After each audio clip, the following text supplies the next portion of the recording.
Graça e paz, amados de Deus, você está no meu, no seu, no nosso ponto teológico.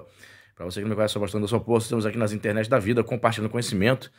E veja só, queridos, eu estava dando uma olhadinha na minha biblioteca e eu lembrei que eu nunca tinha feito review dessa obra aqui, né? E que é o clássico, né? Sobre a história da igreja, de 10 volumes. Esse é o volume 4 da Neil Rups, né? Da editora Quadrante. Esse é o volume 4, né? A Igreja da Renascença da Reforma. É uma obra aí que não é barata, pessoal. Eu achei essa obra aqui, já comprei há algum tempinho. Eu só tenho só o volume 4 porque eu comprei usado numa livraria, tava lá jogado, queima de estoque. Tava perdido um volume só e eu comprei. 526 páginas em brochura, mas se você for comprar aí a obra completa, são 10 volumes. Tá certo? E vou mostrar algumas coisinhas, o sumário. E vou mostrar aqui no final do livro também, né? Que revela aqui qual é de que consiste toda a obra. Fica comigo até o final do vídeo. Mas seja muito bem-vindo, você que não é inscrito no nosso canal. Ative o sininho da notificação para você receber as novidades. Dê o seu like, compartilhe aí este vídeo aí com seus amigos, grupinhos da pós-graduação, do bacharel, do WhatsApp, Facebook, Telegram. É isso aí. E você pode também dar um like, fazer o seu comentário para ajudar a engajar o canal, tá certo? Olha, interessantíssimo, ó. Vou mostrar para você essa obra, é o volume 4, mais a obra, os 10 volumes. A última vez que eu vi, pessoal, no Mercado Livre, tava papo de R$1.200, os 10 volumes, mas é o plano geral da obra. O volume 1, a Igreja dos Apóstolos e dos Mártires, a Igreja dos Tempos Bárbaros. Volume 3, a Igreja das Catedrais e das Cruzadas. 4, a Igreja da Renascença da Reforma. Aí vai falar sobre a Reforma Protestante, que é esse volume aqui. 5, a Igreja da Renascença da Reforma. Vai falar sobre a Reforma Católica, né? O chamado Contra-Reforma. 6, sexto volume, a Igreja dos Tempos Clássicos. Vai falar sobre o grande século das almas. Volume 7, a Igreja dos Tempos Clássicos, a Era das Grandes Crises. Volume 8, a Igreja das Revoluções, diante de novos destinos. 9, a Igreja das Revoluções, um combate por Deus. E o 10º volume, a Igreja das Revoluções, esses nossos irmãos, os cristãos. São 10 volumes, mas percebe que parece-nos que não chega até os dias contemporâneos, né? Atuais, né? Então, vou mostrar para você aqui o sumário. Só lembrando você, né? Olha só, essa obra de 1984, publicada originalmente até os anos 80. Mas parece que eu nunca vi o 10º volume, é uma obra francesa. Mas parece que ele não chega até os dias contemporâneos, né? Uma obra que foi escrita até os anos 80. Então, no máximo, ele vai falar aí até meados dos anos 80 sobre a história da igreja. Só lembrando você que aqui embaixo nos comentários, né, nós temos aqui o link do Apoia-se. Você pode ser o nosso apoiador a partir de R$5. Se você se tornar nosso apoiador, R$5, R$10, nos ajudar aí mensalmente. Vamos colocar você no nosso grupo do WhatsApp, da família Point. E quando nós batermos a meta financeira que você vai ver lá no grupo, melhor lá na plataforma, nós vamos sortear livro de teologia para os apoiadores mensalmente. Então, torne-se o nosso apoiador, tá certo? Aqui o capítulo 1, uma crise de autoridade, cismos, concílios. Olha lá, o grande cisma do Ocidente, concílio contra o Papa, tentativa de Constância, um pontificado movimentado, Eugênio IV. Uma crise de unidade, a cristandade desmembra-se e perde o Oriente. Né? Nostalgia da cristandade, a vocação de Joana d'Arc, morte de Bizâncio, Rússia herdeira de Bizâncio, 1453, data fatídica. Uma crise do espírito, o abalo das bases cristãs. Aqui é uma religião sem equilíbrio, baixa grave no clero, a igreja será reformada.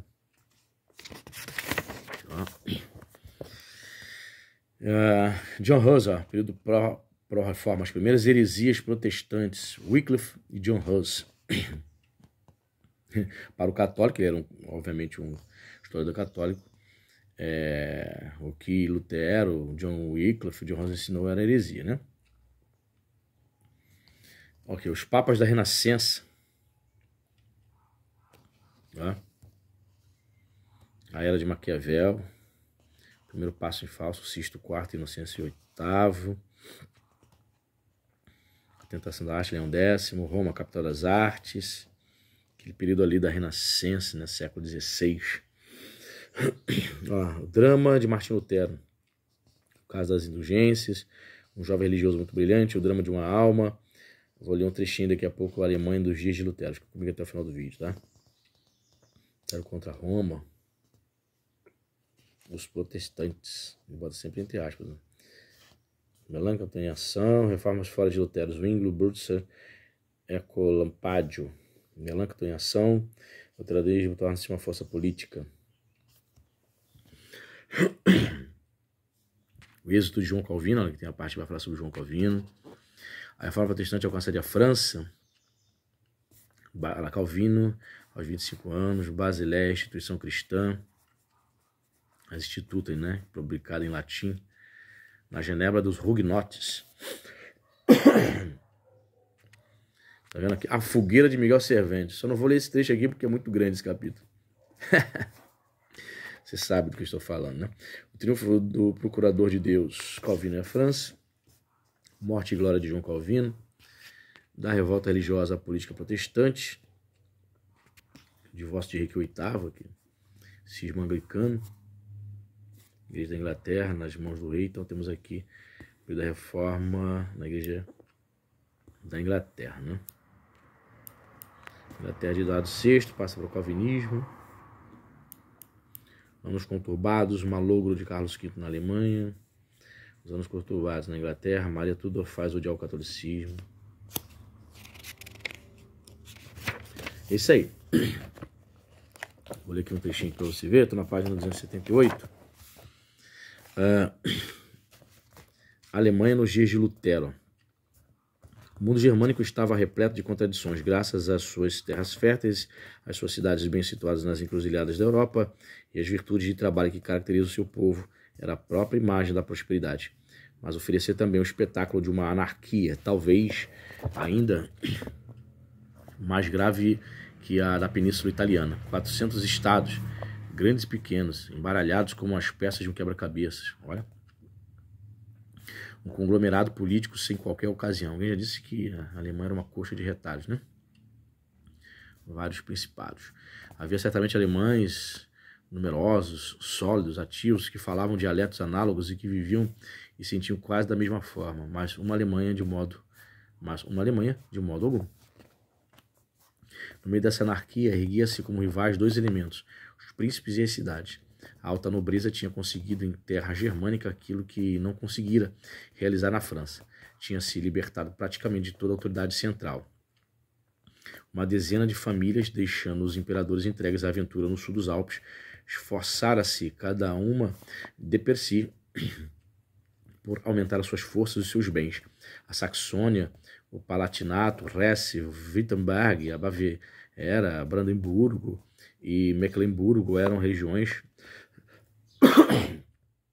em que os chefes locais faziam de conta que eram reis, controlando em maior ou menor grau uma massa de nobres de todos os perfis, mas sempre turbulentos e perigosos. Esse tecido feudal tinha os seus rasgões, as cidades. Cada vez mais poderosas e numerosas, eram cada vez menos submissas aos seus teóricos suceranos. Possuíam uma riqueza enorme ao lado do comércio e dos bancos. Tinham desenvolvido a indústria da madeira e do ferro e a exploração de minas. Se as cidades marítimas da Liga Hanseática já declinavam, as do interior estavam em pleno crescimento. Colônia, uma das maiores cidades do Ocidente, Augsburgo, Ulm, Nuremberg, Basileia, Frankfurt, Estrasburgo e 20 outras. Ali nascia o capitalismo moderno, a golpes de orgulho e de audácia, desferidos pelos Fürgers de Augsburgo e seus émulos. Não havia entre essas cidades faustosas nenhum elo de ligação, nenhum sentido do interesse comum. Cada uma cerrava fileiras em torno das suas autoridades municipais, pronta a defender-se não só de rapineiros, mas também dos concorrentes. quando ducados perdidos em muralhas, em exércitos, em embaixadas, nervo do império, como dizia Maquiavel, o movimento urbano agravava ainda mais a anarquia do mundo alemão. Aí você pode ler aí o restante aí, ó,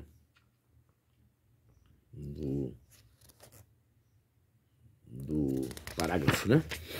Mais um trechinho aí para você ler, se você desejar, parar o vídeo. Tá vendo? Mais um trecho. Você pode perceber que ele usa uma linguagem bem sofisticada, né? Francês, né? Esse autor, Daniel Rupert, né? Se é francês, Daniel Rupert, seria isso. O que mais aqui que diz aqui? Olha. Ó. Olha só o que diz aqui. A velha barca de Pedro já tinha atravessado muitas tormentas no decorrer do quase milênio e meio que durava a sua história. Mas aquela que se avizinhava em meados do século XIV fazia pressentir que seria a pior. Os 200 anos que vão de 1350 a 1550, sobre os quais está centrado este volume da história da Igreja de Cristo, assistiram à agonia do ideal que inspirara a Idade Média. O sonho da cristandade imerso agora numa tríplice crise de autoridade e unidade das consciências. Não era apenas mais uma época de dificuldades, era o fim de um mundo, ainda que não o fim do mundo, e ameaçava arrastar consigo a igreja no seu naufrágio. Interessante. Aqui, ó. Renascença, forma, tradução, Américo da Gama, lá, editora Quadrante. Mas foi publicado, olha só que interessante, na gráfica da Paulus, ó. Este livro acabou de se imprimir a 15 de agosto de 96. Portanto, 26 anos atrás. Eu casei dia 25 de maio de 96. Na Paulus Gráfica, havia Raposo Tavares, que nós temos 18,5 em São Paulo. Legal. Tá aí. Diz pra mim se você tem essa obra, se você procura e você... se você tem coragem de dar aí, foi a última vez que eu vi, né? Não sei se está esse preço. Eu vi Mercado Livre, R$ 1.200, em torno disso. Uma obra de 10 volumes, né? Considerada uma das obras mais completas em língua portuguesa, sendo que este historiador é católico. Obviamente, as opiniões dele são enviesadas para a Igreja de Roma. Tá certo? Dê o seu like, comente, Deus abençoe e até a próxima.